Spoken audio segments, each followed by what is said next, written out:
Hello mga kasuki! Welcome to my vlog! So ito na nga, mga ganap pa nga namin to nung nag-swimming kami sa Real Quezon. Oo, so ibig sabihin late upload na naman tayo for this video. Ito nga ganap na to ay ito nga kararating-rating lang namin nito. Medyo naglakad-lakad lang ang person dyan dahil masyado pa naman maaga. So ibig sabihin hindi pa ako naligo sa mga oras na yan. At habang naglalakad-lakad nga ako, medyo na-curious lang ako dito sa kabilang side. Itong lugar na to na mayroong daanan ng tubig. Oo. At yung tubig na yan ay diretso yan dun sa dagat. So nagtaka ako kung saan ang gagaling yung tubig dito. Malinaw naman siya, oo, pero hindi ko nga alam kung saan galing yung tubig dyan. So dahil marites ang person, nagtanong ako sa asawa ko kung saan ang gagaling yung tubig dyan. At medyo nagulat lang talaga ako dahil ang sabi ng asawa ko, galing daw yan dun sa mga CR na pinapaliguan din ng mga nagsiswimming. Ha? O di ba may pagulat pa, effect ang person, charis. Sinabihan ko pa nga yung isa sa mga kasama namin, bakit naman dito kayo naliligo? Mababaw lang dito, nandun yung dagat o sa dulo. So, ibig sabihin, hindi rin nila alam na kung saan galing yung tubig dyan. Huli na nga nila nalaman, kaya wala na silang nagawa. Tapos na, nakaligo na, o diba? Charis. So, dahil hindi naman natin alam kung anong purpose nila, bakit nila pinapadaan yung tubig dyan. So, skip na lang natin dyan. Importante ay nag-enjoy naman ang lahat. At habang naglalakad-lakad nga ako papunta dito sa tabing dagat, ayan, nakita ko to si Manong. May daladalang malaking isda. Oo. At ang dami-dami rin palang mga pumupunta dito para maligo lang dito. Nakita nyo naman yung mga tao dyan kung gaano karami yan. At medyo low tide pa nga yan sa mga oras na yan. Medyo maaga pa nga kasi yan at kararating-rating lang din namin. Kaya nga hindi nga muna ako naligo dahil galing kami sa biyahe. Syempre malamig, oo. Kaya hindi na muna ako naligo. Dahilan na lang talaga yan ng person na yan. Ang totoo, ginawi na talaga yan. Ibig sabihin may sign na ng pagtanda. Chares. At sa dami nga nang naliligo dyan, kahit ginawin ka pa, na kung may inganyo ka talaga maligo rin. At ayan, inikot-ikot ko nga lang yung aking camera dyan. Tapos napansin ko lang dito banda, meron din pala sila ditong lifeguard. Kaya kahit maalon dyan, hindi ka matakot na malulunod ka. Tapos meron din dito may mga daladalang tent. Ayan, dyan na lang sila naglagay ng kanilang tent. Siguro hindi na yan sila nag-rent ng cottage. At pati nga itong nagtitinda ng ice cream, pumupunta na dito sa tabing dagat dahil nandito nga yung karamihan ng tao. At dito naman sa mga oras na to, medyo tanghali na yan. Pero hindi pa rin ako naligo dyan. Nagpicture-picture lang muna ako. Dahil syempre, kailangan. Meron tayong souvenir. Dapat picture is the key. Charis. At pagkatapos ko nga mag-picture is life dyan, ay bumalik ako dun sa cottage namin. At eto naman yung naabutan ko. Hindi talaga mawawala ang alak.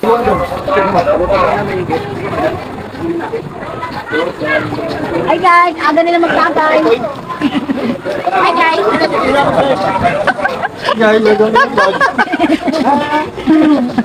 Hi, hello! Welcome to my vlog!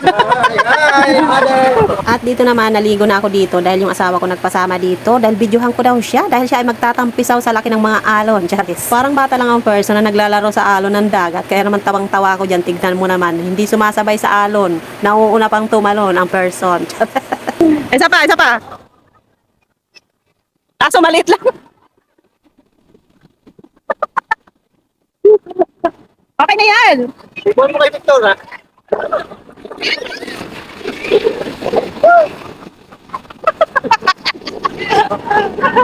Okay na yan. Oh, oh.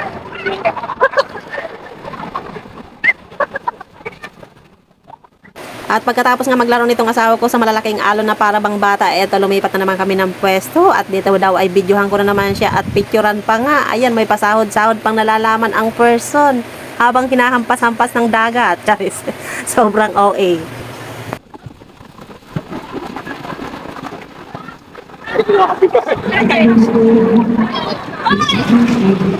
Ang lalaki ng alon dito. Nandito kami ngayon sa Real Quezon. Lalaki ng alon pala dito. Tapos meron din siya mga bato. Pero itim yung bato nila dito. Ah, diba? Kanina nalulunod ako. Dinadala ako ng alon. Yan, no?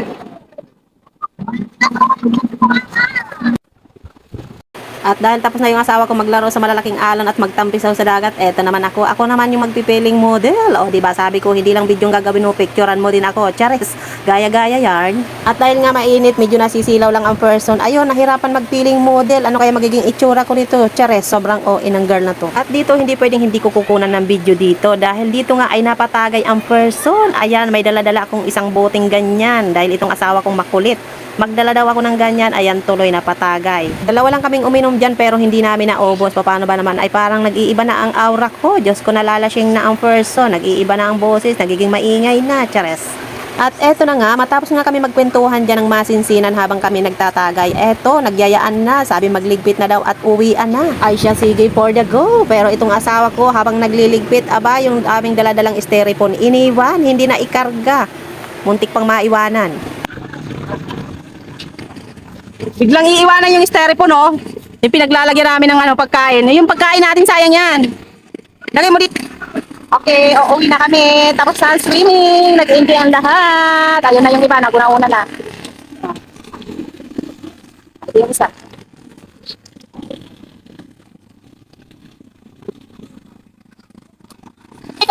Bye! Bye muna! Bye-bye! Galing ah! Saan ang daan doon? Doon ang daan?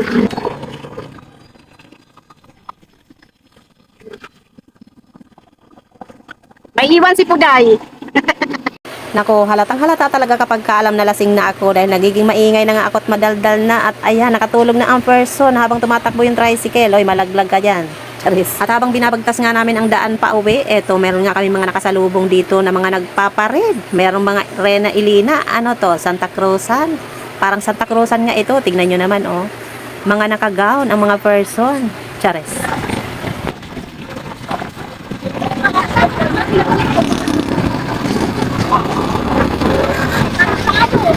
Ayan, tapos na ang outing at nag-enjoy ang lahat. Kaya naman hanggang dito na lang muna. Maraming salamat sa panonood. Bye!